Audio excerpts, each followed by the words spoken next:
Fashion industry से उत्तराखंड की politics में ग्रांड एंट्री करने वाली और उत्तराखंड के कद्दावर नेता हरक सिंह रावत की बहू अनुकृति गुसाई इस वक्त हमारे साथ मौजूद है। कांग्रेस ने लैंसीडाउन से टिकट दिया है।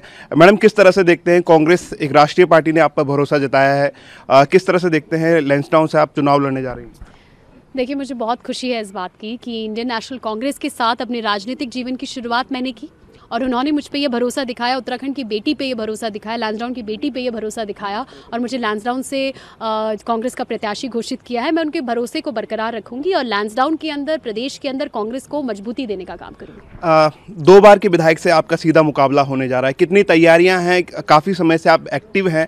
जब हरक सिंह रावत जी बीजेपी में थे उस समय भी ये सूचनाएं आती थी, ये खबरें आती थी कि आप लगातार एक्टिव हैं, हालांकि वहाँ के स्थानीय विधायक से काफ़ी निराश रहते थे। तो अब किस तरह की आपकी तैयारी है और किस तरह के अब आप चुनाव में जाने वाले हैं? देखिए, लैंसडाउन मेरा घर है और लैंसडाउन के अंदर मैं जितना काम कर पाऊँ वो कम है। लैंसडाउन के अंदर मैं निरंतर रूप से महिला सशक्तिकरण के लिए काम कर रही हूँ, निरंतर रूप से युवाओं को रोजगार से जोड़ने के लिए काम कर रही हूँ और मैं निरंतर रूप से करती रहूँगी। जहाँ तक उनकी निराश होने की बात है, वो सोचने वाली बात है। अगर आप बहुत अच्छा काम करते हो तो आपको निराश होने की ज़रूरत नहीं है। 10 साल तो बहुत समय होता है, लेकिन 10 साल में उन्होंने लैंसडाउन विधानसभा को निराशा के अलावा कुछ भी नहीं दिया है।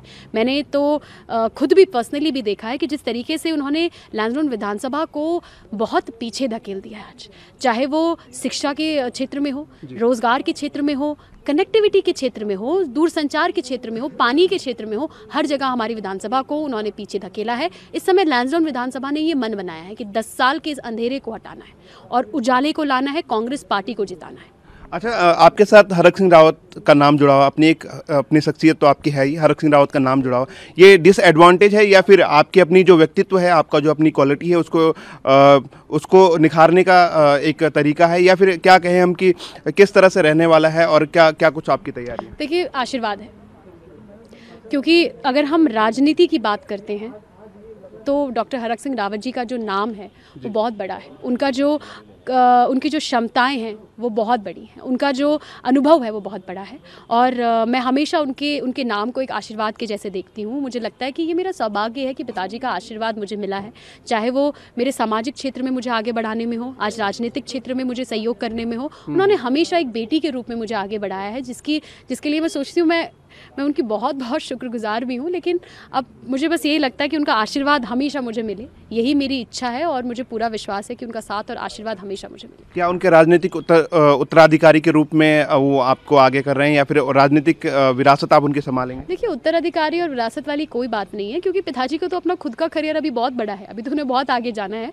तो अभी देखने वाली बात यह है कि कांग्रेस पार्टी किस रोल में उन्हें उतारती है। इस समय उत्तराखंड को डॉक्टर हरक सिंह रावत जी की आवश्यकता है, उत्तराखंड की जनता को उनकी आवश्यकता है, राजनीति को उनकी आवश्यकता है और बहुत सोच समझकर जो हमारी पार्टी है वो निर्णय लेगी। मुझे पूरा विश्वास है कि उनकी काबिलियत को, उनकी कार्यकुशलता को, उनके अनुभव को कांग्रेस पार्टी ज़रूर इस्तेमाल करेगी ताकि बहुमत के साथ हम कांग्रेस की सरकार उत्तराखंड के अंदर बना पाए। अच्छा, एक सवाल मेरा ये है कि जब हरक सिंह रावत जी को बीजेपी ने बर्खास्त किया था और काफ़ी लंबा समय बीच में रहा था, उस समय किस तरह का एक्सपीरियंस है, क्या चल रहा था दिमाग में और किस तरह का वो क्या एक्सपीरियंस शेयर करना चाहिए?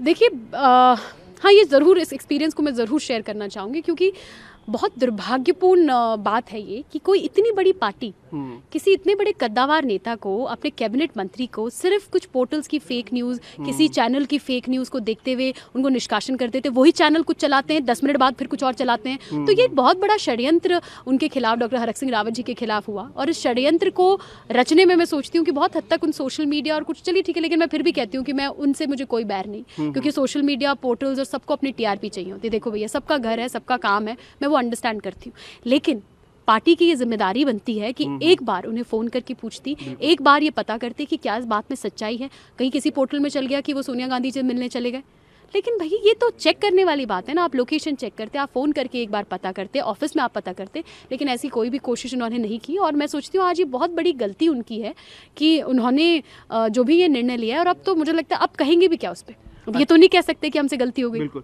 अच्छा, वो समय था जब आप लगातार हरक सिंह रावत के साथ थे, वो भावुक भी हो रहे थे, तो क्या आपने उनको सहारा देना, क्योंकि एक आप ही थे, आपकी तस्वीरें लगातार उनके साथ आ रही थी जो कि मीडिया में भी वायरल हो रही थी, तो क्या आप उनको सहारा देने का काम कर रही थी या किस तरह का? देखिए, पिताजी बहुत मजबूत आदमी है बहुत मजबूत व्यक्तित्व है उनका, और वो इतनी छोटी छोटी चीज़ों से कभी टूटते नहीं हैं। ज़रूर देखिए क्या होता है, जब आप किसी को बहुत अपना मानते हैं तो इमोशनल है, भावुक ज़रूर है, लेकिन कमज़ोर नहीं है। बिल्कुल। हमेशा कहते हैं कि कफन बांध के राजनीति करते हैं, और करते हैं, ये बात सही है। देखिए भावुक होना और कमज़ोर होने में फ़र्क है। भावुक इसलिए है कि अपनों ने धोखा दिया, और कमज़ोर इसलिए नहीं है, उनको मालूम है कि वो जहाँ खड़े होंगे वहाँ उनको समर्थन मिलेगा, जहाँ वो जाएंगे जनता उनके साथ है। देखिए इस बात को तो शायद मैं सोचती हूँ हम सभी जानते हैं कि लोगों के दिलों में बसने वाले व्यक्ति हैं।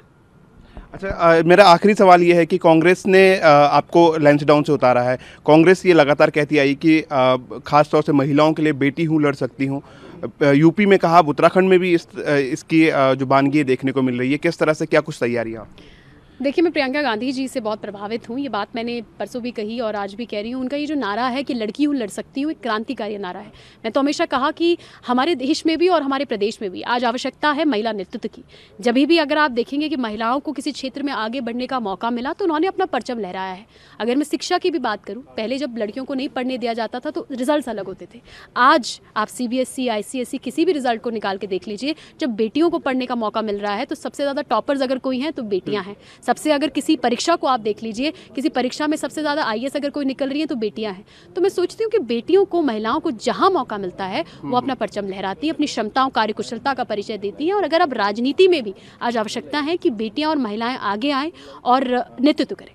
बिल्कुल। तो ये थी अनुकृति गुसाई, जो कि हरक सिंह रावत के साथ बिल्कुल मजबूती से खड़ी हैं। और हरक सिंह रावत की पुत्र वधू अनुकृति गुसाई जो है, उसका लगातार ये कहना है कि वो लैंसडाउन से चुनाव लड़ने के लिए पूरी तरह से तैयार है, और कांग्रेस के लिए वो लैंसडाउन से जीत लेकर आएगी। अपने सहयोगी प्रवीण सोनकर के साथ मैं धीरज सजवान, ETV भारत, देहरादून।